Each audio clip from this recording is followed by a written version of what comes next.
தமிழ்நாடு முழுக்க நிறைய பகுதிகளில் கனமழை பெஞ்சிட்டு இருக்கு. குறிப்பா சென்னையிலையும் பார்த்தோம்னா நிறைய பகுதிகளில் மழை பெஞ்சிட்டு இருக்கு. மழை சம்பந்தமான நிறைய அப்டேட்ஸும் பார்த்தோம்னா வந்துட்டு இருக்கு. இந்த அப்டேட்ஸை உடனுக்குடன் தெரிஞ்சுக்கணும்னா வேட் நியூஸ் ஆப்பை டவுன்லோட் பண்ணுங்க. ஆப்புக்கான லிங்கை நாங்க டிஸ்கிரிப்ஷன்ல ஷேர் பண்ணிருக்கோம். தமிழ் தடம் நேயர்களுக்கு வணக்கம். ஊடகவியலாளர் திரு கேப்ரியல் நம்முடன் இணைந்திருக்காங்க. வாங்க பேசலாம். அதுக்கு முன்பாக நம்ம தொடர்ந்து வைக்கக்கூடிய கோரிக்கையை திரும்ப ஒரு முறை நான் வச்சிடறேன். சப்ஸ்கிரைப் பண்ணிட்டு வீடியோ பாருங்க அப்படின்னு தொடர்ந்து சொல்லிக்கிட்டே இருக்கோம். நீங்களும் நம்மளுடைய கோரிக்கை ஏற்று தொடர்ந்து பெரிய ஆதரவை கொடுத்துக்கிட்டே இருக்கீங்க. இந்த ஆதரவை நீங்க தொடர்ந்து இன்னும் அதிகமாக கொடுத்துக்கிட்டே இருங்க. பெரிய நன்றிகள். வணக்கம். வணக்கம். சென்னையில தொடர் மழை, இன்னி கூட மழை பெஞ்சிக்கிட்டே இருக்கு. ஸோ மழையின் காரணமாக பல இடங்கள்ல தண்ணி நிற்குது, சாலை சரியில்லை, நிறைய பிரச்சனைகளை சென்னை வாசிகள் அனுபவிக்கிறாங்க. நம்ம நேற்று இது குறித்து பேசியிருந்தோம். ஆனாலுமே தொடர்ந்து மக்கள் இதை ஃபேஸ் பண்ணிக்கிட்டே இருக்காங்க. ஒரு நாளும் வேறு வேறு பிரச்சனைகளை ஃபேஸ் பண்றாங்க. நிறைய இடங்கள்ல மின்சாரங்கள் பிரச்சனையாக இருக்கு, கரண்ட் இல்லை அப்படின்ற பிரச்சனையா இருக்கு. அதுக்கப்புறம் இபி லைன் அந்த இபி பாக்ஸ்ல தண்ணி மூழ்கி நிற்கிற மாதிரியான காட்சிகள். ஸோ அங்க போய் ஷாக் அடிக்கிற விஷயங்கள் நடக்குது. ஸோ இப்படியான நிறைய பிரச்சனைகள் சென்னை வாசிகள் அனுபவிக்கிறாங்க. ஸோ எப்படி பாக்குறீங்க இதை? அதான் சில நேரங்களில் பார்க்கும்போது ஒரே விஷயத்த திரும்ப திரும்ப நம்ம பேசிக்கிட்டே இருக்கும் அப்படின்ற மாதிரி தோணலாம். பட் இருந்தாலும் ஒவ்வொரு நாளும் நம்ம டிராவல் பண்ணும்போது இந்த பிரச்சனையை நம்ம ஃபேஸ் பண்றோம். ஸோ அந்த வகையில பேசுறது தேவைதான் அப்படின்ற மாதிரி பாக்குறேன். மற்ற இஷ்யூஸ் எல்லாம் பார்த்தோம்னா எப்பயாவது வரும். இது அப்படி கிடையாது. 4 நாள் மழை பெஞ்சதுன்னா 4 நாளும் அதே பிரச்சனையை நம்ம ஃபேஸ் பண்றோம். மழை தண்ணி தேங்குது, ரோடு மோசமா இருக்கு, அதே பிரச்சனையை நம்ம ஃபேஸ் பண்றோம். அதனால அதை பேச வேண்டிய தேவையும் இருக்கு அப்படின்ற மாதிரி தான் பார்க்கிறேன். இன்னைக்கு ஹிந்து நியூஸ் பேப்பர்ல பாக்குற ஒரு நல்ல ஒரு கட்டுரை எழுதியிருக்காங்க. ஓஎம்ஆர்ல நிறைய பிரச்சனைகள் இருக்கு, ரோட்ஸ் ரொம்ப மோசமா இருக்கு. ஸோ இப்போ ஒரு 3-4 டேஸ் மழை பெஞ்சிருக்கு. மழை பெஞ்சா அடுத்து என்ன ஆகுது, ரோடு மோசமாயிருது, டிராபிக் ஜாம் அதனால ஏற்படுது. ஓஎம்ஆர்ல, ஷோலிங்கநல்லூர்ல, இந்த மாதிரி நிறைய பகுதிகள் பார்த்தோம்னா அவங்க மார்க் பண்றாங்க, சொல்றாங்க ரொம்ப மோசமான ரோட்ஸ் இருக்கு. ஐடி கம்பெனி இருக்கக்கூடிய இடங்கள் அதெல்லாம். ஆமா ஆமா, ரோட்ஸ் எல்லாம் பார்த்தோம்னா அது எப்படி அந்த மாதிரி போட முடியுதுன்னே தெரியல. மழை பெய்யுது, தண்ணி ட்ரெயின் ஆனதுக்கு அப்புறம் பார்த்தோம்னா ஜல்லி மாதிரி தான் இருக்கு. சும்மா ஜல்லியை குமிச்சு வச்ச மாதிரி அந்த ரோடு இருக்கு. இவ்வளவு மோசமான ரோட்ஸை எப்படி போடுறாங்க? சரி, இப்போ மோசமான ரோடு போடுறாங்கன்னா அக்கௌண்டபிலிட்டி என்ன? அந்த ரோடு மோசமா இருக்கு, மழையை கூட தாக்கு பிடிக்க முடியல. அப்ப ரோடு போட்டவங்கள கேள்விக்கு உட்படுத்தணும்ல, என்ன ரோடு போட்டிருக்கீங்கன்னு கேட்கணும்ல. இப்ப நான் ஒரு வீடு கட்டுறேன், ஒரு அபார்ட்மெண்ட் கட்டுறாங்க, அப்படியே கட்டினா பொடியா பொடிஞ்சு விழுது. அதுக்கப்புறம் அந்த மக்கள் கோவப்படுறாங்கல்ல, அபார்ட்மெண்ட் கட்டினவரை நோக்கி கேள்விகள் எழுப்புறாங்கல்ல. இங்க அந்த மாதிரியான ஒரு சிஸ்டமே இல்ல. ஜென்ரலா நம்மளும் என்ன பண்றோம் பாருங்க, கவர்மெண்ட் சரியா குவாலிட்டியான ரோட்ஸ் போடலன்றோம். அப்ப நம்மளும் போக்கஸ்டா கேள்விகள் எழுப்பணும். அதே மாதிரி அரசும் அத ஒரு அக்கௌண்டபிலிட்டி ஃபேக்டர் அங்க இருக்கணும்ல. இங்க பாருங்க, ரோடு போட்டிருக்கீங்க, ஏன் இவ்வளவு மோசமா போட்டிருக்கீங்க, ஏதோ ஒரு பனிஷ்மெண்ட் ஏதோ ஒன்று இருக்கணும்ல. இல்லாட்டி இதே மாதிரி தான் போட்டுட்டு இருப்பாங்க. அன்பார்ச்சுனேட்லி அது இல்லை. ஸோ 4 டேஸ் கம்ப்ளீட்டா மழை பெஞ்சுக்கிட்டே இருந்தது. இன்னைக்கு பார்த்தா மழை இல்லை. காலையில வரும்போது மழை இல்லை, இப்ப பெய்யுது. காலைல வரும்போது மழை இல்லை, நல்லா வெயில் இருந்தது, ரோடெல்லாம் ட்ரையா இருந்தது. ஆனா ரோடு மோசமா இருக்கு. அப்புறம் இப்போ ஒரு 3-4 டேஸா மக்கள் வேலைக்கு போல, மக்கள் வீட்லயே இருக்க முடியாது. ஸோ ஒரு பாயிண்ட்ல என்ன ஆகும், மழை நிற்கும் போது எல்லாரும் ரோட்டுக்கு வர ஆரம்பிப்பாங்க, வேலைக்கு போக ஆரம்பிப்பாங்க. ஒரு 3 டேஸா செய்யறதுக்கு நிறைய வேலைகள் இருக்கும், செய்யாம விட்ட வேலைகள் எல்லாம் செய்ய வேண்டியது இருக்கு. ஸோ எல்லாருமே வர ஆரம்பிப்பாங்க. வரும்போது பார்த்தா இன்னைக்கு ஃபுல் டிராபிக், இன்னைக்கு ஒரே டஸ்ட், ஃபுல் டிராபிக். இன்னும் ஸ்கூல்ஸ் எல்லாம் இன்னும் க்ளோஸ் தான் நினைக்கிறேன். இன்னைக்கு லீவ் நினைக்கிறேன். இன்னைக்கு லீவ் தான். ஸோ ஸ்கூல்ஸ் இன்னைக்கு லீவ் தான். அப்புறம் ஸ்கூல்ஸையும் ஓப்பன் பண்ணியாச்சுன்னா இன்னும் டிராபிக் அதிகமாகும். ஒன்னு ரோடு மோசமா இருக்கு, ரெண்டாவது டிராபிக் ரொம்ப அதிகமாக போகுது. 3 டேஸ் எல்லாம் வீட்டுல இருந்திருப்பாங்க. ஸோ அவங்க எல்லாம் ஒர்க்கை முடிக்கணும்னு எல்லாம் வெளில வர ஆரம்பிப்பாங்க. ரோட்ஸ் எப்படி தாங்க போகுதுன்னு தெரியல. ஸோ இதோட பாதிப்பை யார் ஃபேஸ் பண்ண போறா? நம்ம தான் ஃபேஸ் பண்ணணும். நம்ம உட்காந்துக்கிட்டு பைக் அப்படியே பிடிச்சிக்கிட்டு, கார்ல ஸ்டியரிங்கை பிடிச்சிட்டு அப்படியே உட்காந்து டிராபிக்கை பார்த்துட்டு உட்கார வேண்டியதுதான். பொல்யூஷன்ல, டஸ்ட்ல உட்காந்து நம்ம வேடிக்கை பார்த்துட்டு இருக்கணும். ஸோ இவங்க ஒழுங்கா வேலையை பார்த்துருந்தாங்கன்னா நம்ம இதை கஷ்டப்பட வேண்டிய அவசியமே இருந்திருக்காது. ஸோ இந்த பிரச்சனையை நம்ம டெய்லி ஃபேஸ் பண்றதுனால இந்த பிரச்சனையை பத்தி டெய்லி பேச வேண்டிய தேவையும் இருக்கு. இதை யோசிக்கணும். அப்படி பேசும்போது தான் ஒரு சேஞ்சும் வரும். ஸோ அதனால இந்த ரோடு அப்டேட் அப்பப்போ கொடுப்போம், அது நல்லதுதான் நினைக்கிறேன். சொல்லிட்டோம் பேசிட்டோம் நினைக்க வேண்டாம். அப்பப்ப நம்மளும் புதுசா ஃப்ரெஷ்ஷா நிறைய ப்ராப்ளம்ஸ் பாக்குறோம்ல, அதை பேசுவோம். இப்போ கட்சிகளுக்கு தொண்டர்கள் கான்ட்ரிபியூட் பண்றாங்க. மாநாட்டுக்கு, பொதுக்கூட்டத்துக்கு தலைவர் வராருன்னா அதுக்கு பேனரு, ஒரு பிறந்த நாளுக்கு கேக் வெட்டுறது, மோதிரம் போடுறது. ஸோ இவ்வளோ கான்ட்ரிபியூட் பண்றாங்க. கட்சி ஏதாவது தொண்டர்களுக்கு கான்ட்ரிபியூட் பண்ணல. ஸோ அது ஒரு அப்படியான ஒரு வழியாகத்தான் இந்த கான்ட்ராக்ட்லாம் பார்க்குறேன் நான். இந்த ரோடு கான்ட்ராக்டர், அந்த கான்ட்ராக்டு, எல்லா கான்ட்ராக்டரும் கொடுத்து, ஸோ நீ சம்பாரிச்சிக்கோ, கொஞ்சம் பில், கொஞ்சம் மக்கள் பார்வைக்கு எதனா கொஞ்சம் போட்டு விட்டுரு, அது போதுமானது அப்படின்னு சொல்லிட்டு தொண்டர்களை சம்பாதிக்கக்கூடிய ஒரு வழியாகத்தான் இந்த ரோடு மற்ற ஒப்பந்தங்கள்லாம் இருக்கும் அப்படின்ற ஒரு சந்தேகம். தொண்டர்கள் மட்டும் இல்ல, இது எல்லாமே ரொம்ப வெல் மேனேஜ் சிஸ்டம். இது இந்த பெர்சன்டேஜ் இவங்களுக்கு, இந்த பெர்சன்டேஜ் மேல போகணும், இந்த மாதிரி கிளியர் கட்டான ஒரு ஹைரார்கி இருக்கும். ஸோ அதனால ஒருத்தர் கீழே இருக்க ஒருத்தர் சம்பாதிச்சுட்டு போட்டுன்னு மட்டும் விட மாட்டாங்க, அது மேலேயும் ஷேர் போகும்ல. ஸோ இந்த மாதிரி ஒரு நல்ல நீட்டா வெல் டிசைன்டு சிஸ்டம் வச்சிருக்காங்க.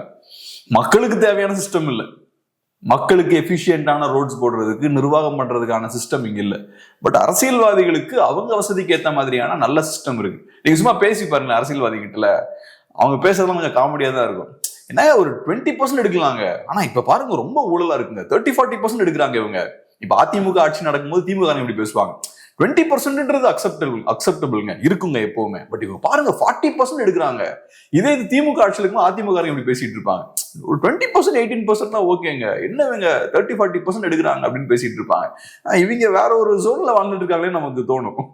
எடுக்கிறது தப்பு கிடையாது, எவ்வளவு எடுக்கிறோன்றதெல்லாம் தப்பு இருக்கு, ரொம்ப ஓவரா பண்றாங்க இவங்க அப்படின்ற மாதிரி. அது அவங்களோட உலகத்துல இருந்து அவங்க அந்த உலகத்துக்கான நியாய தர்மங்கள் இருக்கும்ல, அந்த இடத்துல இருந்து அவங்க பேசிட்டு இருப்பாங்க. நீங்க சும்மா சாதாரண கவுன்சிலர்ஸ் எல்லாம் பேசும்போது இந்த மாதிரிலாம் பேசுவாங்க, மனம் விட்டு ரொம்ப ஓப்பனா பேசுவாங்க அவங்க. ஸோ அதனால இந்த விஷயங்கள் இருக்கு. ஸோ இதெல்லாம் ரொம்ப நார்மலைஸ் ஆயாச்சு, மக்களும் இதை ஏத்துக்கிட்டாங்க. ஆனா நம்ம ஏத்துக்கிட்டதுக்கு அப்புறம் என்ன ஆகுதுன்னா ஸ்லோவா ரோடெல்லாம் மோசமாயிட்டே இருக்கு. எப்படி நம்மளோட சம்பளம் இன்க்ரீஸ் ஆகணும்னு நம்ம நினைப்போம்ல, நான் இன்னைக்கு ஒரு 25,000 வாங்குறேன்னா நாளைக்கு 35 மாறணும்னு நான் விருப்பப்படுவேன். அதே மாதிரி பொலிட்டீஷியன்ஸும் இதை ஒரு பிசினஸ் மேக்கிங் ப்ரொஃபஷனா பார்க்க ஆரம்பிக்கிறாங்க. ஸோ அவங்களோட இன்கமும் இன்க்ரீஸ் ஆகும். அவங்க இன்கம் இன்க்ரீஸ் ஆகணும்னா என்ன, அப்ப கரப்ஷன் ஆட்டோமேட்டிக்கா இன்க்ரீஸ் ஆகும். கரப்ஷன் இன்க்ரீஸ் ஆச்சுன்னா என்ன ஆகும், இன்ஃப்ராஸ்ட்ரக்சர்லாம் உடைய ஆரம்பிச்சிடும். ஸோ அதனால இந்த சிக்கல் இருக்கு. இன்னைக்கு அந்த ஹிந்து ஆர்டிக்கிள் நான் படிக்கிறேன், பெரிய பெரிய ப்ராஜெக்ட்ஸ் அனௌன்ஸ் பண்றாங்க. பட் பார்க்கும்போது நமக்கு பயமா இருக்கு, இருக்கிற இந்த மோசமான இன்ஃப்ராஸ்ட்ரக்சரை மேனேஜ் பண்றதுக்கு எல்லா பணமும் போயிரும் போல, புதுசா ஃபிளைஓவர்ஸ் ரோட்ஸ் எல்லாம் போட முடியாது போல அப்படின்ற ஒரு பாயிண்ட் அந்த கட்டுரையில போட்டிருப்பாங்க. ஏதோ ஒரு பப்ளிக் கிட்ட இருந்து அந்த ஒப்பீனியன் வாங்கி போட்டிருப்பாங்கன்னு நினைக்கிறேன். அந்த கட்டுரையில இதை மென்ஷன் பண்றாங்க. முக்கியமான பாயிண்ட் தானே, இங்க பார்த்தா ஃபுல்லா இப்ப பேட்ச் ஒர்க் தான் போயிட்டு இருக்கு, எல்லா இடத்துலயும் பேட்ச் ஒர்க் தான். பேட்ச் ஒர்க்கும் ஃப்ரீ கிடையாது இல்ல, அதுவும் பணம் தானே. ஆமா. சோ இந்த ரிசோர்ஸ்லாம் நம்ம வேற இடத்துல யூஸ் பண்ணியிருந்தோம்னா புது ரோட்ஸ் கிரியேட் ஆகும், புது ஃபிளைஓவர்ஸ் கிரியேட் ஆகும், டிராபிக் ஜாம் கம்மியாகும். அது மட்டும் இல்லாம ஒரு வருஷம் தான் ஒரு ரோடு தாங்குது, 2-3 வருஷம் தாங்குற மாதிரி கூட ரோடு வந்து போடுறது கிடையாது. வருஷம் ரோடு போட்டுக்கிட்டே இருக்கும்போது தேவையில்லாம கஜால இருந்து காசு எடுக்க வேண்டிய தேவையானது இருக்கு. இன்ஃபேக்ட் நான் ஒரு நண்பர் ஒருத்தர், ஒரு கவர்மெண்ட் எம்ப்ளாயி தான் அவரு, கொஞ்சம் முக்கியமான பொறுப்புல இருந்த ஒரு கவர்மெண்ட் எம்ப்ளாயி. அவரு சொல்ற ஒரு விஷயம் என்னன்னா, கோச்சுப்பாங்களா, ரொம்ப குவாலிட்டியான ரோடெல்லாம் நீங்க போட்டீங்கன்னா கோச்சுப்பாங்க. யார் கோச்சுப்பாங்க? சம்பந்தப்பட்ட ஆட்கள் கோச்சுப்பாங்களாம். ஏன்னா நீங்க அதுக்கப்புறம் திரும்ப நம்ம ரோட்ஸ் போட்டுட்டே இருக்க முடியாது, ரெகுலரா ரோடெல்லாம் போட்டாதான் உங்களுக்கு ப்ராஃபிட் வரும். ஸோ அந்த சிக்கல்கள்லாம் இருக்கு. இங்கதான் ஒரு பேரலா இன்னொரு எக்கானமி ஃபங்க்ஷன் ஆயிட்டு இருக்கு. அந்த உலகத்துக்குன்னு சில சட்டத்திட்டங்கள் இருக்கு, அது சில சட்டங்களுக்கு உட்பட்டு அது செயல்பட்டு இருக்கு. ஓகே, ஆனா அது நமக்கு ஃபேவரபிளா இல்ல, நமக்கு லாபகரமா இல்ல. அதான் இங்க சிக்கலா இருக்கு. இப்படிப்பட்ட ஒரு சிஸ்டமா நம்ம பெருசா உருவாக்கி வச்சிருக்கோம். இன்னைக்கு நம்மனாலே அதை சேலஞ்ச் பண்ண முடியாதுன்ற மாதிரி. பிராங்கன்ஸ்டைன் சொல்லுவாங்கல்ல, ஒரு ஒரு ஒரு சயின்டிஸ்ட் வந்து என்ன பண்ணுவார், டாக்டர் வந்து என்ன பண்ணுவார், ஒரு மிருகத்தை கிரியேட் பண்ணிடுவார், அவராலே அதை கண்ட்ரோல் பண்ண முடியாது கடைசியில. அந்த மாதிரிதான் நம்ம உருவாக்கின இந்த மிருகத்தை நம்மளாலே கண்ட்ரோல் பண்ண முடியல. எந்திரன் படத்துல ஆமா ரோபோ கிரியேட் பண்ணிட்டு என்ன பண்றதுன்னு தெரியாம இப்ப மக்கள் நம்ம தான் அதை கிரியேட் பண்ணோம், அந்த பொலிட்டிக்கல் சிஸ்டம். இது இன்னைக்கு நம்மளே சேலஞ்ச் பண்ணுது, நம்மளோட ரொம்ப பவர்ஃபுல்லா போய் நிக்குது. ஓகே, அடுத்ததாக வந்து செங்கோட்டையன் அவர்களுடைய ஒரு ஆலோசனை கூட்டம். அவங்க என்ன பிளான் பண்ணியிருக்காங்க அப்படின்னா, எடப்பாடி பழனிசாமி அவருக்கு ஒரு சேலஞ்ச் பண்ணலாம். என்ன அப்படின்னா, கோபியில வந்து கூட்டம் போட்டு செங்கோட்டையன் அவர்களை வந்து மறைமுகமாகவும் நேரடியாகவும் எடப்பாடி அவர்கள் தாக்கியிருந்தார். ஸோ அவருக்கு ஒரு சேலஞ்ச் கொடுக்கும் விதமாக, அவருக்கு பதிலடி கொடுக்கும் விதமாக விஜய் அவர்களை கோயம்புத்தூர்ல கூட்டு வந்து ஒரு பொதுக்கூட்டத்தை பெருசா போடுவோம் அப்படின்ற ஐடியால செங்கோட்டையன் அவர்கள் இருக்கிறதாக செய்தித்தாள்கள்ல வருது. ஸோ எப்படி பாக்குறீங்க, செங்கோட்டையன் அவர்கள் தாவேகாவுடைய குங்கு முகமாக உருவெடுப்பாரா, அவருடைய கண்ட்ரோல்ல வருமா கொங்கு, எப்படி பாக்குறீங்க? நான் ஏற்கனவே சொன்னதுதான், அவரோட ரிட்டையர்மெண்ட் டைம்ல தான் இப்ப இருக்காரு. ஆக்சுவலா விஜய் கிட்ட ஒரு போறாருனாலே இது ஒரு செமி ரிட்டையர்மெண்ட் தான். அது ரெண்டாவது, அரசியல் எப்படி பேசுவாங்கன்னா, சாமானியர்களை ஏமாத்துற மாதிரி ஒரு ஸ்டைல அரசியல் பேசுவாங்க. செங்கோட்டையனுக்கு இபிஎஸ் மேல கோவம், இபிஎஸ்க்கு ஒரு பாடம் கத்து கொடுக்கணும்னு செங்கோட்டையன் களத்துல இறங்கிட்டாரு. சோ இது ஏதோ இபிஎஸ்க்கும் செங்கோட்டையனுக்கும் இடையே இருக்கக்கூடிய ஒரு தனிப்பட்ட பிரச்சனை மாதிரி கொண்டு போவாங்க. சோ செங்கோட்டையன் கிட்ட இபிஎஸ் இந்த மாதிரி பண்ணிடக்கூடாதுங்க, கொஞ்சம் அடங்கி போயிருக்கலாங்க, தேவையில்லாம கை வச்சுட்டாருங்க. செங்கோட்டையன் இன்னைக்கு பாருங்க, அவர் பவரை காட்டுறாரு பாருங்க. இந்த மாதிரிதான் பப்ளிக் அப்படிதான் பேச விரும்புவாங்க.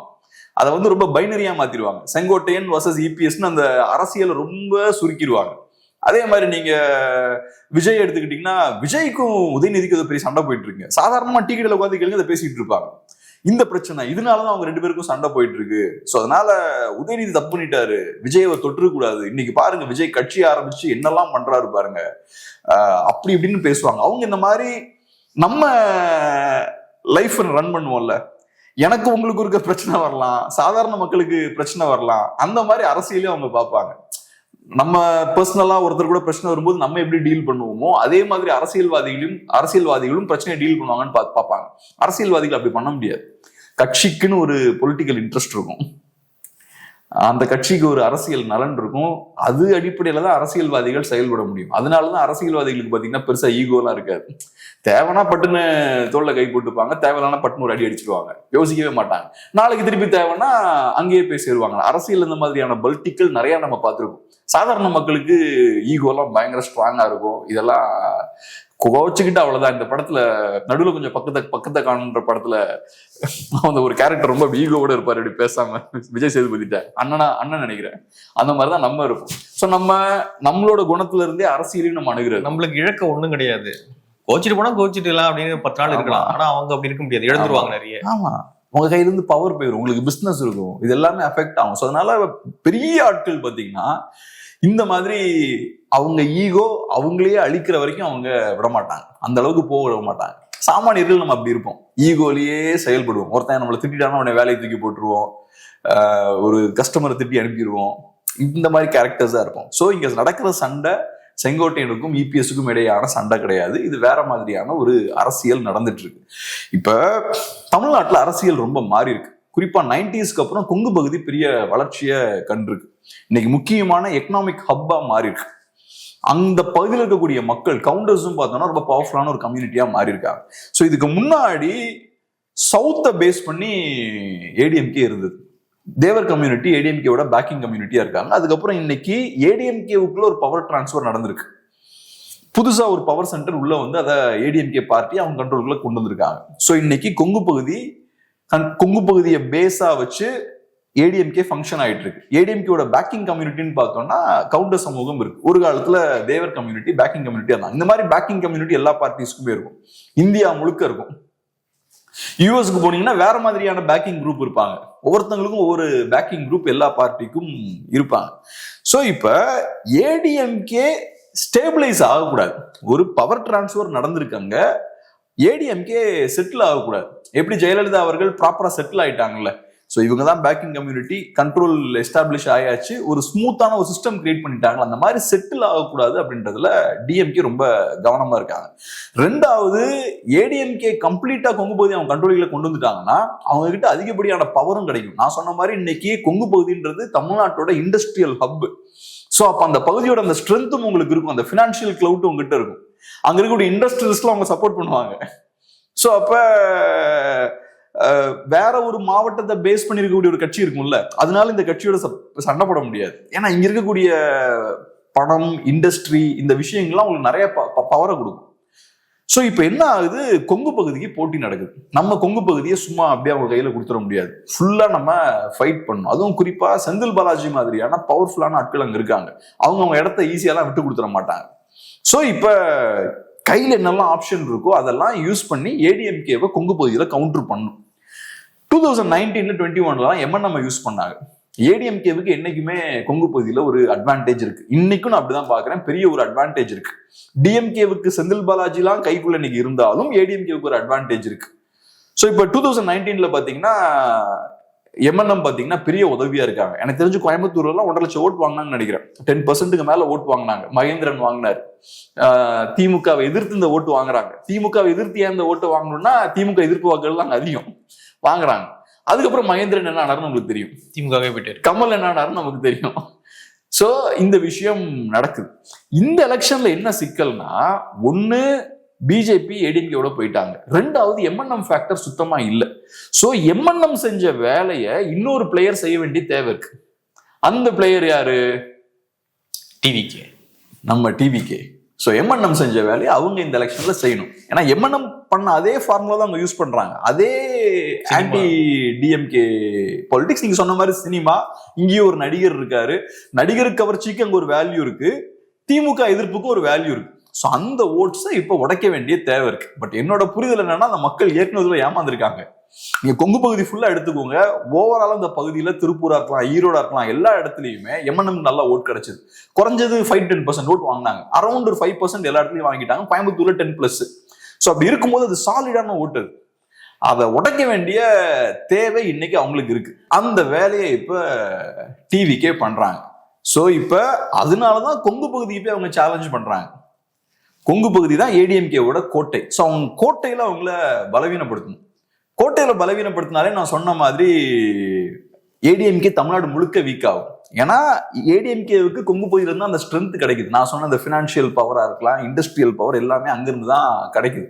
அதனாலதான் இபிஎஸ் அவர்கள் அண்ணாமலைக்கெல்லாம் ரொம்ப கவனமா இருந்தது. என்ன ஆனாலும் அண்ணாமலையை வளர விட்டுறக்கூடாது, ஒரு பவர் சென்டரா அங்க எமர்ஜ் ஆக அலோவ் பண்ணக்கூடாதுன்றதுல இபிஎஸ் ரொம்ப கேர்ஃபுல்லா இருந்தார். ஆமா, கொங்கு பகுதி எங்க கண்ட்ரோல் இருக்கணும், ஏடிஎம்கே கண்ட்ரோல் இருக்கணும், புதுசா ஆல்டர்னேட்டா இன்னொரு பவர் சென்டர் வரக்கூடாதுன்றது ரொம்ப கேர்ஃபுல்லா இருந்தார். அந்த மாதிரி ஈஸியா செந்தில் பாலாஜியை சைட்லைன் பண்ண முடியாது, ஏன்னா அவரு பவர்ஃபுல்லான ஒரு லீடர். பட் இந்த மாதிரியான ஸ்ட்ராட்டஜிஸ அங்க யூஸ் பண்றாங்க. ஸோ இப்போ ஏடிஎம்கே அவங்க பலவீனப்படுத்தணும்னா, நார்மலா டிஎம்கே வர்சஸ் ஏடிஎம்கேன்னு போயாச்சுன்னா ஸ்வீப் பண்ணிடுவாங்க ஏடிஎம்கே. கமல்ல பிஜேபி ஏடிஎம்கே கூட தான் இருக்காங்க, நேச்சுரலாவே ஆன்டி டிஎம்கே ஓட்ஸ் அங்க அதிகம். ஸோ ஈஸியா கொங்கு பகுதியை ஃபுல்லா ஸ்வீப் பண்ணிடுவாங்க. 21 அதான் நடந்தது. 21 டபுள் ஆன்டி இன்கம்பன்சிக்கு அப்புறம் அவங்க நல்லா பெர்ஃபார்ம் பண்றாங்க கொங்கு பகுதியில. இன்னைக்கும் அது திரும்ப நடக்கும். ஸோ அவங்க இப்ப என்ன பண்றாங்க, கமலுக்கு அதிகப்படியான ஃபோக்கஸ், விஜய்க்கு அதிகப்படியான ஃபோக்கஸ். விஜய்க்கு அங்க போக வேண்டிய தேவையே கிடையாது. விஜய்க்கு வேற நிறைய இடங்களை ஃபோக்கஸ் பண்ணி போலாம்.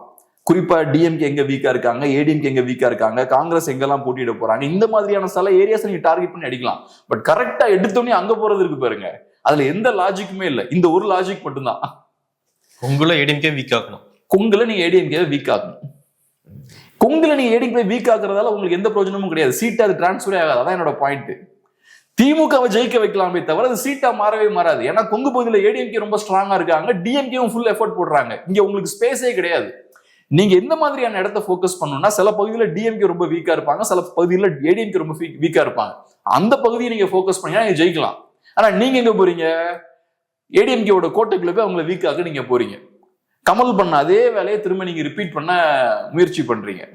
பாப்போம் எந்த அளவுக்கு ஒர்க் ஆகும்னு. ஆனா இதை சுருக்கி என்ன சொல்லுவாங்க, செங்கோட்டையன் அவர்கள் பாருங்க இபிஎஸோட மோதிரார், இபிஎஸ் செங்கோட்டையனோட ஈகோ எங்கேயோ டச் பண்ணிட்டாங்க, இப்படிலாம் பேசிட்டு இருப்பாங்க. இதெல்லாம் கிடையாது, அரசியல்வாதிக்கு இதெல்லாம் கிடையாது. நீங்க திட்டினாலும் கண்டுக்க மாட்டாங்க அவங்க, ஏன்னா அவங்க கிளவரா இருப்பாங்க. அவங்க டிவிகேவுடைய கொங்கு முகமாக செங்கோட்டையன் அவர்கள் எமர்ஜ் ஆகுவாரா இல்ல எப்படி பாக்குறீங்க? நான் சொன்னதுதான், அவர் ரிட்டையர்மெண்ட்ல இருக்காரு, அவர் செமி ரிட்டையர்மெண்ட்ல இருக்காரு. ஆக மாட்டாருன்றீங்க? எப்படி ஆக முடியும்? கொங்கு பகுதியில ஏடிஎம்கே ஃபுல் ஸ்ட்ரென்த்ல இருக்காங்க.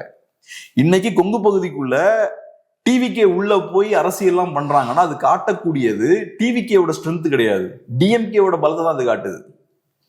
கமல் அங்க உள்ள போய் அரசியல் பண்ணி ஏடிஎம்கேவை பலவீனப்படுத்துறாருன்னா அது காட்டக்கூடியது திமுகவோட பலத்தை அன்னைக்கு.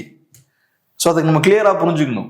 ஸோ அப்படி இருக்கும்போது கொங்கு பகுதியில டிவிகே வளர்வதற்கான வாய்ப்பு ரொம்ப கம்மி, வளர முடியாது, அதுக்கான ஸ்பேஸ் அங்க இல்லை.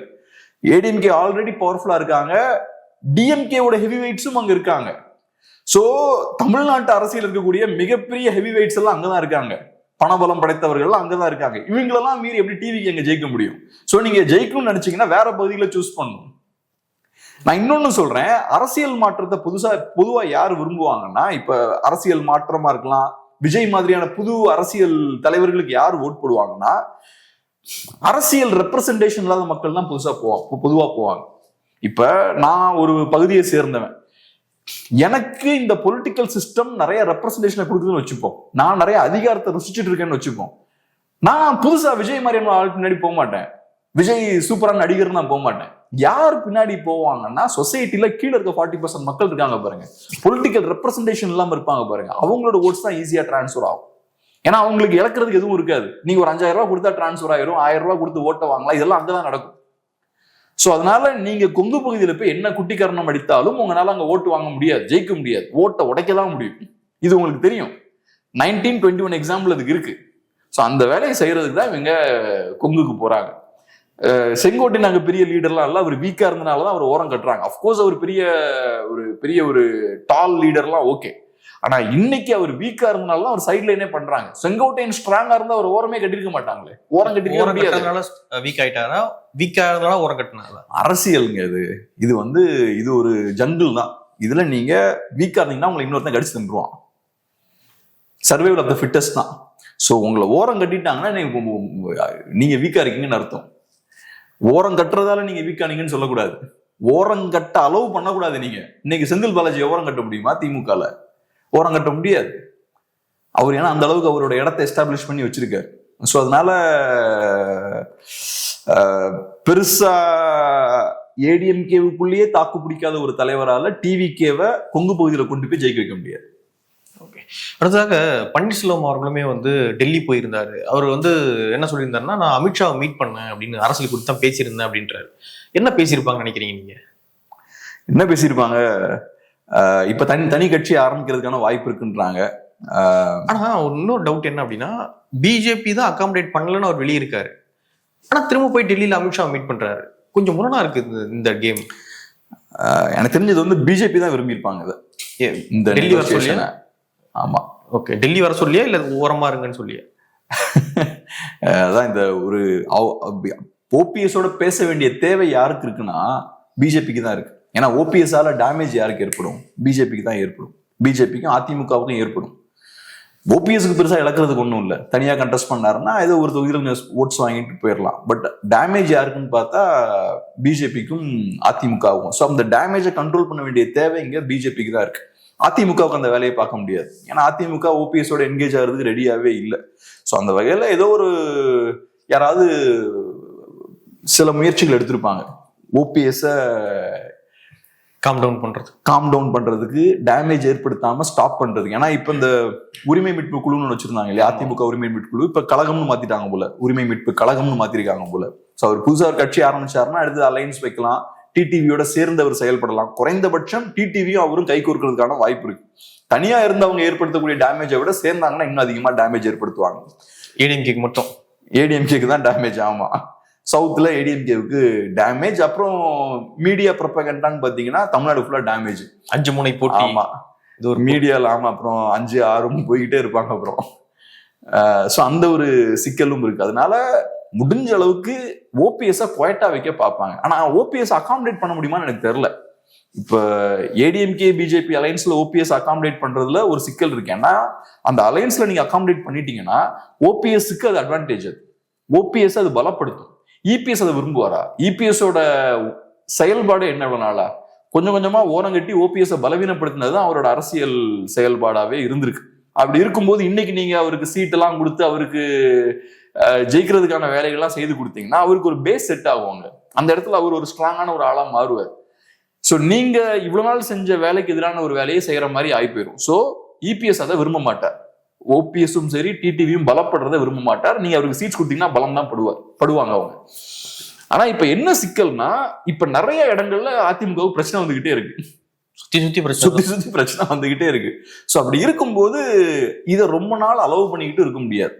அலோவ் பண்ணிக்கிட்டே இருந்தா ஒரு தொய்வு ஏற்படுவதற்கான வாய்ப்பு இருக்கு. கூட்டணி கட்சிகளுக்கும் ஒரு தொய்வு ஏற்பட வாய்ப்பு இருக்கு, அதிமுக தொண்டர்களுக்கும் ஒரு தொய்வு ஏற்பட வாய்ப்பு இருக்கு. ஸோ அதனால சரி கொஞ்சம் மேபி இறங்கி வரலாம், பிஜேபி கொஞ்சம் சீட்ஸ் கொடுத்து மேபி அகாமடேட் பண்ணுங்க ஓபிஎஸ் அப்படின்ற அந்த இடத்துக்கு மேபி வரலாம்.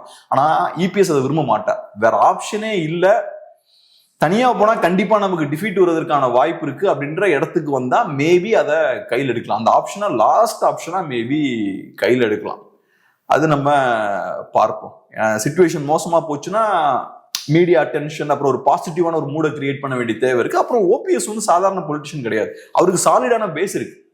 விஜய் மாதிரியோ கமல் மாதிரியோ கிடையாது. சும்மா 2 எலெக்ஷன் கேம்பெயின் பண்ணிட்டு அடுத்த 3வது வந்தா ஒண்ணுமே இருக்காது. கமலுக்கு இப்ப ஒண்ணுமே இருக்காது. ஆனா இவருக்கு சாலிடான கிரவுண்ட் இருக்கு. இன்னைக்கு அவருக்குன்னு சில பகுதிகள் இருக்கு, அங்க ஸ்ட்ராங்கா இருக்காரு. டிடிவி அதே மாதிரிதான், அவருக்குன்னு சில பகுதிகள் இருக்கு, அங்க ஸ்ட்ராங்கா இருக்காரு. 2வது எலெக்ஷன் எப்படி ஹேண்டில் பண்ணணும்னு தெரியும், அந்த பகுதி எப்படி கைக்குள்ள வச்சுக்கணும்னு தெரியும், இதெல்லாம் தெரியும் அவங்களுக்கு. சோ அதனால இவங்க உள்ள வந்தாங்கன்னா கண்டிப்பா டெலிவர் பண்ணுவாங்க சில இடங்கள்ல. அப்புறம் இன்னொன்னு சொல்றேன், அவங்க உள்ள வந்தாலுமே அதிமுகவுக்கு பெரிய பெனிஃபிட் இருக்குமான்றது டவுட் தான். ஏன்னா இப்ப சொல்லப்படுறது என்ன, சவுத்துல மக்களோட ஓட்டு அதிமுக ஓட்டு கையை விட்டு போயிருச்சு. அது காரணம் நீங்க சசிகலா அவர்கள், ஓபிஎஸ், டிடிவி எல்லாம் ஓரம் கட்டிட்டீங்க. அதனால சவுத்ல ஏடிஎம்கே வீக் ஆயிருச்சு. இப்ப நீங்க பாஜக வழியா இவங்களெல்லாம் உள்ள அகாமடேட் பண்ணீங்கன்னா அந்த மக்கள் எப்படி ஏடிஎம்கே ஓட்டு போடுவாங்க? உங்களுக்கு எங்க ஓட்டு வேணும், ஆனா எங்க ஆட்களை கட்சியில சேர்க்க மாட்டீங்கன்னா பாப்பாங்க. அப்ப பாஜகவுக்கு அந்த ஓட்டு டிரான்ஸ்பர் ஆகும், அப்கோர்ஸ் டிடிவி ஓபிஎஸ்க்கு அந்த ஓட்டு போகும், ஆனா ஏடிஎம்கேவுக்கு அந்த ஓட்டு டிரான்ஸ்பர் ஆகுமான்றது கேள்விதான். ஸோ அந்த மாதிரியான சிக்கல்கள்லாம் இருக்கு. ஸோ இதெல்லாம் கால்குலேட் பண்ணி தான் அவங்க அந்த முடிவை எடுப்பாங்க. எப்படி பண்றாங்கன்னு பார்ப்போம். அடுத்த கேள்விக்குள்ள போறதுக்கு முன்னாடி, தமிழ்நாடு முழுக்க நிறைய பகுதியில கனமழை பெஞ்சிட்டு இருக்கு. அதே மாதிரி சென்னையிலையும் நிறைய பகுதிகளில் மழை பெஞ்சிட்டு இருக்கு. மழை சம்பந்தமான அப்டேட்ஸை உடனுக்குடன் தெரிஞ்சுக்கணும்னா வேட் நியூஸ் ஆப்பை டவுன்லோட் பண்ணுங்க. ஆப்புக்கான லிங்கை நாங்க டிஸ்கிரிப்ஷன்ல ஷேர் பண்ணிருக்கோம். அடுத்ததாக வந்து நயனா நாகேந்திரன் அவர்கள் ஒரு அறிக்கை விட்டிருக்காரு. அதில் என்ன சொல்றாருன்னா, 20 லட்சம் பேருக்கு வந்து லேப்டாப் தர்றதாக, மாணவர்களுக்கு லேப்டாப் தர்றதாக சொல்லி திமுக பட்ஜெட்ல சொல்லியிருக்காங்க. ஆனா 10 லட்சம் பேருக்கு தருவதற்கான ஏற்பாடுகள்லாம் செஞ்சுக்கிட்டு இருக்காங்க. ஆனா இவங்க பட்ஜெட்ல ஒதுக்குறது 20 லட்சம் பேருக்கு நாங்க தர போறோம் அப்படின்னு சொல்லிட்டு நிதியெல்லாம் ஒதுக்குறாங்க. ஸோ இது மக்களை ஏமாற்றக்கூடிய செயல். அது மட்டும் இல்லாம இவ்வளவு ஆண்டுகளாக நீங்க 5 வருஷமா ஆட்சி செஞ்சீங்க, 5 வருஷமாக நீங்க தராம எலெக்ஷன் போது தரீங்க அப்படின்னா இது என்ன வேலை இது அப்படின்றத அவர் கேட்கிறாரு. 2000 கோடி ரூபாய் ஒதுக்கி இருக்காங்க. கரெக்டா எலெக்ஷன் வரும்போது அதை ஸ்டார்ட் பண்றாங்க. 4 வருஷமா அதை ஹோல்ட் பண்ணி வச்சிருந்தாங்க. லேப்டாப்ஸ் எல்லாம் கொடுக்கல. இன்ஃபேக்ட் இப்ப திமுக கிட்ட அவங்க என்ன சொல்றாங்க, அதிமுக பீரியட்ல அதை ஹோல்ட் பண்ணிட்டாங்கன்றாங்க. அதுக்கான காரணம் என்னன்னா, அதிமுக பீரியட்ல கடைசியில கொரோனா வந்துருச்சு. ஸோ கொரோனா பீரியட்ல நீங்க லேப்டாப் டிஸ்ட்ரிபியூட் பண்ண முடியாது, அதுக்கு ஃபண்ட்ஸ் நிறைய அலோகேட் பண்ண முடியாது. ஸோ அதனால அவங்க ஃப்ரீஸ் பண்றாங்க. ஆனா அது ஒரு சக்சஸ்ஃபுல்லான திட்டம் தான். நான் பொலிட்டிக்கல் பாயிண்ட் ஆஃப் வியூல, மக்கள் பாயிண்ட் ஆஃப் வியூல இருந்து பார்க்கும்போது அது சக்சஸ்ஃபுல்லான திட்டம் தான். எனக்கு அப்கோர்ஸ் அதுல உடன்பாடு கிடையாது, இலவசங்களை ஏற்கக்கூடிய ஆள் நான் கிடையாது. பட் அது ஒரு சக்சஸ் தான். 2011 தானே ஸ்டார்ட் பண்ணாங்க, ஜெயலலிதா அவர்கள் 11ல ஸ்டார்ட் பண்றாங்க. அது சக்சஸ்ஃபுல்லான ஒரு ப்ரோக்ராம். ஆனா நீங்க ஸ்பெசிஃபிக்கா பவருக்கு வந்ததுக்கு அப்புறம் அதை ஹால்ட் பண்றீங்க, அதை ஃப்ரீஸ் பண்றீங்க. இப்ப கரெக்டா எலெக்ஷன் முன்னாடி அதை ஸ்டார்ட் பண்றீங்க. ஸோ இதோட திட்டம் என்ன? ஒன்னு, மேபி யங் ஓட்டர்ஸை ஃபோக்கஸ் பண்றாங்கன்னு பார்க்கலாம், அப்படி ஒரு குற்றச்சாட்டு வைக்கிறாங்க. ரெண்டாவது, ஒரு வீட்டுக்குள்ள ஒரு லேப்டாப் வருதுன்னா அந்த ஃபேமிலியவே சந்தோஷப்படுத்தும். படிப்புன்றத நம்ம தமிழர்கள் எல்லாருமே பாசிட்டிவா தான் பார்ப்பாங்க. இப்போ ஒரு குடும்பம் இருக்கு, ஒரு பாட்டி, அப்பா, அம்மா, 2 குழந்தைகள் இருக்காங்க, வீட்டுக்குள்ள ஒரு லேப்டாப் வருதுன்னா குழந்தைகள் அந்த லேப்டாப்பை யூஸ் பண்ணி ஒர்க் பண்றது அந்த அப்பா அம்மா எல்லாருமே பாசிட்டிவா பார்ப்பாங்க. அது குடும்பத்துக்கு ஒட்டுமொத்தமா ஒரு மகிழ்ச்சி அது கொடுக்கும், ஒரு சந்தோஷத்தை கொடுக்கும். ஸோ அதனால இது எலெக்ஷனை ஃபோக்கஸ் பண்ணி தான் இவங்க பண்றாங்க. யங்ஸ்டர்ஸையும் ஃபேமிலி மெம்பர்ஸையும் அட்ராக்ட் பண்றதுக்காக இந்த விஷயத்த பண்றாங்க. ஆனா இது பார்க்கும்போது ரொம்ப என்ன சொல்றது, பணத்தை இப்படி வேஸ்ட் பண்றாங்கன்னா நான் சொல்லுவேன். ஏன் வேஸ்ட்னு சொல்றேன்னா, இப்ப நீங்க சொல்லலாம், இப்ப டிஜிட்டல் லிட்ரஸி அவசியம், டிஜிட்டல் டிவைட் இருக்குன்றாங்க. பணக்காரங்களுக்கு இந்த இன்டர்நெட் யுகத்துல நிறைய இன்ஃபர்மேஷன் போய் சேருது, சாதாரண மக்களுக்கு இன்ஃபர்மேஷன்லாம் போய் சேரல. ஸோ பெரிய ஒரு டிவைட் இருக்கு. முன்னாடிலாம் எக்கனாமிக் டிவைடுமாங்கல, ஒருத்தன் பணக்காரனா இருப்பான், எனக்கு ரொம்ப ஏழையா இருப்பான். இன்னைக்கு டிஜிட்டல் டிவைட், இன்ஃபர்மேஷன் ஒருத்தங்கிட்ட ரொம்ப அதிகமா இருக்கு, இன்னொருத்தங்கிட்ட இன்ஃபர்மேஷனே இல்லை. ஏன்னா இந்த மாதிரியான பொருட்களுக்கு அவங்களுக்கு ஆக்சஸ் இல்லை, டிஜிட்டல் பிளாட்ஃபார்ம்ஸுக்கு ஆக்சஸ் இல்லை. பட் நான் என்ன சொல்றேன், உங்களுக்கு ப்ராப்பரான ஸ்கூல்ஸ் கட்ட முடியல, ப்ராப்பரா ஸ்கூல்ஸை மெயின்டைன் பண்ண முடியல. ஸ்கூல் ஸ்டூடெண்ட்ஸ் தான். ஸோ இப்போ ஸ்டூடெண்ட்ஸ்க்குனா ஃபர்ஸ்ட் ஸ்கூல் வேணும். ஸ்கூல் முதல்ல இருந்தாதான் நீங்க ஸ்டூடெண்ட்ஸ் அகாமடேட்டே பண்ண முடியும். உங்ககிட்ட ப்ராப்பரான கிளாஸ் ரூம்ஸ் இல்லை. ஒரு 2 இயர்ஸ் முன்னாடி ஒரு சிஏஜி ரிப்போர்ட் வந்தது, அதுல அவங்க கிளியரா சொல்றாங்க, இங்க இருக்கக்கூடிய நிறைய ஸ்கூல்ஸ் அவங்க பார்த்துட்டு இந்த மாதிரி ஒரு 40% ஸ்பேஸே இல்லைன்றாங்க. ஸ்கூல்ஸுக்கு தேவையான ஸ்பேஸ் இல்லை, ஆசிரியர்கள் இல்லை, ஹைஜீன் இல்லை, ஏகப்பட்ட பிரச்சனைகள். ஸோ உங்ககிட்ட ப்ராப்பரான ஸ்கூலே முதல் இல்லை. ஸ்கூலே இல்லாம ஸ்கூல் ஸ்டூடெண்ட்ஸே இருக்க முடியாது. ஸ்கூல் ஸ்டூடெண்ட்ஸ் இருந்தாதான் லேப்டாப்லாம் ஸ்டூடெண்ட்ஸுக்கு. ஸோ முதல்ல ஸ்கூல் ஸ்ட்ராங்கா இருக்கணும். ஸ்கூல் ஸ்ட்ராங்கா இருக்குன்னா இன்ஃப்ராஸ்ட்ரக்சர் வேணும், 2வது டீச்சர்ஸ் வேணும், 3வது ஸ்டூடெண்ட்ஸ் உள்ள வரணும், அதுக்கப்புறம் நீங்க லேப்டாப்ஸை கொடுக்கணும். ஸோ உங்களோட பணத்தை ஃபர்ஸ்ட் நீங்க எங்க இன்வெஸ்ட் பண்ணணும்? ஸ்கூல்ஸ்ல. ஆனா இவங்க ஸ்கூல்ஸ்ல இன்வெஸ்ட் பண்றது கிடையாது, டீச்சர்ஸ் கிட்ட இன்வெஸ்ட் பண்றது கிடையாது. இதெல்லாம் பண்ணாம டைரக்டா நீங்க பணத்தை என்ன பண்றீங்க, ஒரு பொருள்ல இன்வெஸ்ட் பண்றீங்க, அந்த பொருள் எடுத்து பசங்க கிட்ட கொடுக்குறீங்க. ஸோ பசங்க கையில அந்த பொருள் போயாச்சுனாலே எல்லாம் படிச்சிருவாங்களா? டீச்சர்ஸ் எல்லாம் தேவை இல்லையா? ஸோ இப்படிப்பட்ட ஒரு சிஸ்டம் இவங்க கட்டிக்கிட்டு இருக்காங்க. வெறுமனே எல்லாமே எலெக்ஷன்ல ஜெயிக்கிறது மட்டும்தான். எலெக்ஷன்ல ஜெயிக்கிறதுக்காக என்ன வேணாலும் பண்ணலாம். 5000 பொங்கலுக்கு 5000 ரூபாய், உரிமை தொகை 5000 ரூபாய், அதை வேற எக்ஸ்பேண்ட் பண்றாங்க. இப்ப என்ன வேணா பண்ணலாம். ஆமா, இப்ப இந்த மாதிரி விஷயமும் பண்றாங்க. இப்ப அநேகமா 26ல டிஸ்ட்ரிபியூட் பண்ண ஆரம்பிச்சிருவாங்க போல. கிளியரா பாருங்க, டைமிங்கை பாருங்க. இப்ப 4.5 வருஷமா அந்த லேப்டாப்ஸ் வந்து மாணவர்கள் கைக்கு போல. லேப்டாப்ஸ் திமுக பீரியட்ல மாணவர்கள் கைக்கு போல. 26ல அது ஸ்டார்ட் ஆகும்ன்றாங்க. ஏன்னா இப்ப வரைக்கும் கொடுக்க ஆரம்பிக்கல. ஸோ 26ல தான் அது கண்டிப்பா ஆரம்பிக்கும். கரெக்டா எலெக்ஷன் டைம்ல எல்லார் கையிலயும் லேப்டாப், எல்லாரும் மூஞ்சிலையும் சிரிப்பு, அதை போட்டோ எடுத்து போடுவாங்க. ஸோ அதனால எல்லா வகையான விஷயங்களையும் எலெக்ஷனுக்காக அவங்க யூஸ் பண்ண முடியும். இப்போ எனக்கெல்லாம் பார்த்தா இந்த லாஸ்ட் டைமா இபி பில் எனக்கு கம்மியாயிருக்கு. இது எப்படின்னு எனக்கு தெரியல. ஆனா நான் லாஸ்ட் ஒரு 3-4 பில்ல பார்க்கும்போது இந்த பில் கொஞ்சம் கம்மியா இருக்கு. எலெக்ஷன் வருது இல்ல அப்படின்னு தெரியல. எல்லாமே பாத்தீங்கன்னா ஃபேவரபிளா பெண்ட் பண்ண முடியுது எல்லா விஷயத்தையுமே. ஸோ இந்த மாதிரியான விஷயங்கள் நடக்குது. ஸோ முதல்ல ஸ்கூல்ஸ்ல இன்வெஸ்ட் பண்ணணும், டீச்சர்ஸை நல்லா ட்ரெயின் பண்ணணும், நல்ல டீச்சர்ஸை ஹையர் பண்ணணும், அவங்களுக்கு செலவழிக்கணும், இன்ஃப்ராஸ்ட்ரக்சரை ப்ராப்பராக இருக்கணும். இப்போ நாங்களாம் ஸ்கூல் படிக்கும் போது என்னன்னா, நாங்கள் தான் கிளாஸ் ரூம்ஸ்லாம் க்ளீன் பண்ணுவோம். ஒரு மாசத்துக்கு ஒரு நாள்னு விட்டுருவாங்க. அது ரொம்ப ஜாலியா இருக்கும் எங்களுக்கு. அந்த மாசத்துக்கு ஒரு நாள் கிளாஸ் ரூம் ஃபுல்லா க்ளீன் பண்ணுவோம். அப்புறம் அந்த சிஏஜி ரிப்போர்ட்ல சொல்றாங்க 100 ஸ்டூடெண்ட்ஸுக்கு ஒரு டீச்சர் இருக்காங்களாம் நிறைய இடங்கள்ல. ஓகே. இப்போ நான் படிச்ச இடத்துலலாம் ஒரு 70 ஸ்டூடெண்ட்ஸ் இருப்பாங்க. ஒரு கிளாஸ்ல ஒரு 60-70 ஸ்டூடெண்ட்ஸ் இருப்பாங்க. ஆனா இவங்க 90-100 பேருக்கு ஒரு டீச்சர்ன்றாங்க. அப்ப என்ன இண்டிவிஜுவல் அட்டென்ஷன் இருக்கும்? நான் அடிச்சு சொல்லுவேன், அந்த டீச்சர்ஸுக்கு அந்த கிளாஸ் ரூம்ல இருக்க பசங்களோட பேர் கூட தெரியாது, மறந்துடும். எப்படி தெரிஞ்சுக்க முடியும்? 90 பேர் இருப்பாங்கன்னா கச்சமச்சன்னு இருக்கும். ஒரு சின்ன இடத்துக்கு 90 பேர் உட்கார்ந்துருக்காங்கன்னா அவங்க 2-3 கிளாஸ் ரூம் அட்டென்ட் பண்ணுவாங்க. ஆமா. இப்போ நான் என்னோட அனுபவமே அப்படிதான். ஒரு 60 பேருக்கு பெஞ்ச் இருக்கும், மீதி 10 பேர் கீழே உட்கார்ந்துருப்பாங்க. எல்லாம் கச்சமுச்சான்னு ஒரே கலவரமா தான் கிளாஸ் ரூம் இருக்கும். டீச்சர்ஸுக்கு இவங்களெல்லாம் அமைதிப்படுத்துறதுக்கே நேரம் சரியா இருக்கும். இதே நீங்க ஒரு நல்ல பிரைவேட் ஸ்கூல் போனீங்கன்னா 20-30 பேர் இருப்பாங்க. அங்கதான் நீங்க டீச்சர்ஸும் ஸ்டூடெண்ட்ஸும் இன்டராக்டே ஆக முடியும். இங்க நீங்க இன்டராக்ஷனுக்கே ஸ்பேஸ் இருக்காது. இங்க எல்லாம் அமைதியா இருங்க போனா உங்களை குவைட்டா வைக்கிறதுக்கே உங்க டீச்சர்ஸோட எனர்ஜி போயிடும். அதுக்கப்புறம் ஏதோ ஒன்று டக்குன்னு எடுத்துட்டு அவங்க போகதான் பார்ப்பாங்க. நீங்க ஸ்டூடெண்ட்ஸோட இன்டராக்ட் பண்ணி அவங்களோட பேசி அதெல்லாம் பண்ணும்போது தான் இவனோட பேர் என்ன, இவன் என்ன பேக்ரவுண்ட்ல இருந்து வரான். ஸோ இந்த பையன் பெரிய ஃபினான்ஷியல் பேக்ரவுண்ட்ல இருந்து வரான்னா இவனுக்கு சில எக்ஸ்போஜர் இருக்கும், இந்த பையனுக்கு அந்த எக்ஸ்போஜர் இருக்காது. சில பையங்களுக்கு வீட்டில் வேற பிரச்சனைகள் இருக்கும், அப்பா இருக்க மாட்டாங்க சில நேரம். அப்போ நீங்க அவங்களுக்கு சில ஸ்பெசிஃபிக்கான இன்புட்ஸ்லாம் கொடுக்க வேண்டியிருக்கும், கைடன்ஸ் கொடுக்க வேண்டியிருக்கும். ஒவ்வொருத்தங்களோட பிரச்சனையெல்லாம் நீங்க அப்பதான் புரிஞ்சுக்க முடியும். அதெல்லாம் இங்க வாய்ப்பே இல்லை. 100 பேர் இருக்காங்கன்னா நிறைய நேரங்கள் டீச்சர்ஸ்லாம் ஸ்டூடெண்ட்ஸை எதிரிகளா பார்க்க ஆரம்பிச்சிருவாங்க. ஏன்னா ஸ்டூடெண்ட்ஸ் பண்ற அட்டகாசமும் அப்படி இருக்கும். டீச்சர்ஸுக்கு பயங்கர மென்டல் ப்ரெஷர் தான் அது. அந்த கிளாஸ் எல்லாம் கண்ட்ரோல் பண்றது ரொம்ப. நான் எங்க கிளாஸ் நிறைய அவுட் பஸ்ட் ஆயிருக்காங்க. டீச்சர்ஸ்லாம் பயங்கரமா கத்தி எடுத்து டென்ஷன் ஆயிடுவாங்க. அப்புறம் இன்னொரு டீச்சரை கூப்பிட்டு வர பாருன்னு கோவமா வேற 2 டீச்சர்லாம் கூப்பிட்டு வருவாங்க. டெரரான 2 டீச்சர். ஆமா, இந்த மாதிரியான விஷயங்கள்லாம் பண்ணுவாங்க. ஸோ அதனால முதல்ல ஸ்கூல்ஸை சரி பண்ணுங்க. ஸ்கூல்ஸை சரி பண்ணியாச்சுன்னா ஸ்டூடெண்ட்ஸ் கரெக்டாக இருப்பாங்க. அதுக்கப்புறம் நீங்கள் லேப்டாப்ஸ்லாம் கொடுக்க ஆரம்பிங்க. இந்த பணத்தை நீங்கள் எங்கே இன்வெஸ்ட் பண்ணியிருக்கணும்? ஸ்கூல்ஸில். ஸ்கூல்ஸே இல்லாமல் ஸ்கூல் எஜுகேஷன், ஸ்கூல் ஸ்டூடெண்ட்ஸ்லாம் கிடையாது. நல்ல ஒரு எக்ஸாம்பிள் இருக்கு. நான் ஒரு யூனியன் ஆஃபீஸ் கொஞ்ச நாள் ஸ்டே பண்ணியிருந்தேன். அவங்களுக்கு இந்த ரூம்ஸ் எல்லாம் நிறைய இருக்கும், அங்கே நான் ஸ்டே பண்ணியிருந்தேன். அப்போ வெஸ்ட் பெங்கால்ல இருந்து ஒரு யூனியன் லீடர் வந்தார். அப்போ அவரு இந்த நல்ல ஆக்டிவான லீடர்ஸ்லாம் பார்த்தீங்கன்னா சும்மாவே இருக்க மாட்டாங்க. பக்கத்தில் ஒருத்தர் இருக்காங்கன்னா அவனையும் கூப்பிட்டு அவங்க ஐடியாஸ்லாம் பேச ஆரம்பிப்பாங்க. என்கிட்ட அப்போ யூனியனை பற்றிலாம் பேசுறாரு. நீங்களாம் இப்போ எங்கே இருக்கீங்க? அப்போ நான் வேலைக்கு சேர்ந்த டைம். உங்களுக்குலாம் யூனியன் பற்றின புரிதல்லாம் வேணும், யூனியன்லாம் சரி. அப்போ நான் நெகட்டிவாக பேசுகிறேன் யூனியனை பற்றி. இந்த மாதிரி யூனியன்ஸ்லாம் இருக்கிறனால தான் சார் நிறைய கம்பெனிஸ் ஃபேக்ட்ரிஸ்லாம் மூடுறாங்க. ஏன்னா ஒரு 4 நாள் ஸ்ட்ரைக் பண்ணியாச்சுன்னா முடிஞ்சிடும், கம்பெனி ரன் பண்ண முடியாது, டெலிவர் பண்ண முடியாது கிளைண்ட்டுக்கு. இந்த மாதிரி சிக்கல்கள்லாம் இருக்கு. எஸ்பெஷலி ஐடி கம்பெனில அந்த மாதிரி பிரச்சனைலாம் வருது சார் அப்படின்னு. அப்போ ஒரு சொன்னாரு, ட்ரேட் யூனியன். அப்ப ட்ரேட் ஃபர்ஸ்ட், யூனியன் செகண்ட். முதல்ல ட்ரேட் தான்.